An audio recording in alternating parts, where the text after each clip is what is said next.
A DeKalb church deacon has fought for more than 50 years to prove county developers paved a road over his ancestors' grave sites. And now he has finally been vindicated.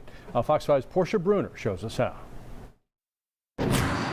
The Kinnemore family of DeKalb County cherishes this gravesite. It sits off Wilson Road, not far from Lawrenceville Highway, and sits above a far more expansive piece of property, now identified by archaeologists as an African-American cemetery, paved over by the county and private developers in the late 1960s.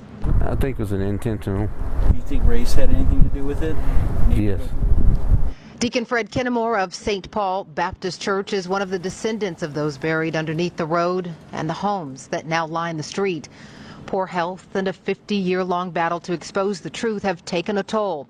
So he's a man of few words now. Because he stresses and worries so much about this situation because of the pain and the suffering of just knowing that family members are buried up under the street and nobody seemed to care. But DeKalb County CEO Michael Thurman praised the deacon's persistence during a presentation to board members Tuesday, saying Kinnemore is the reason why the CEO hired archaeologists to conduct a ground-penetrating radar survey that led to proof of the deacon's claims. Very clear features that suggest to us that this is probably a grave site. And now that there is evidence that there is at least one burial site that is incumbent upon us, as not just as elected officials, but I think as human beings, to do everything we can to determine the number of graves that are there. St. Paul pastor Eddie C. Mosley says the entire church congregation is grateful for the deacon's persistence and the county's willingness to investigate how to right a wrong that dates back decades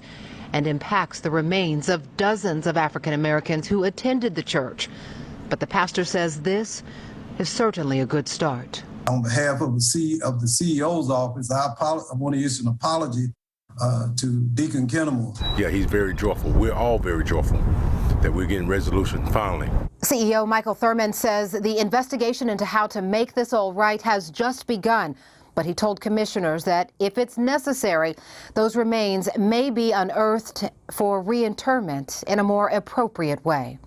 In DeKalb County, Portia Bruner, Fox 5 News.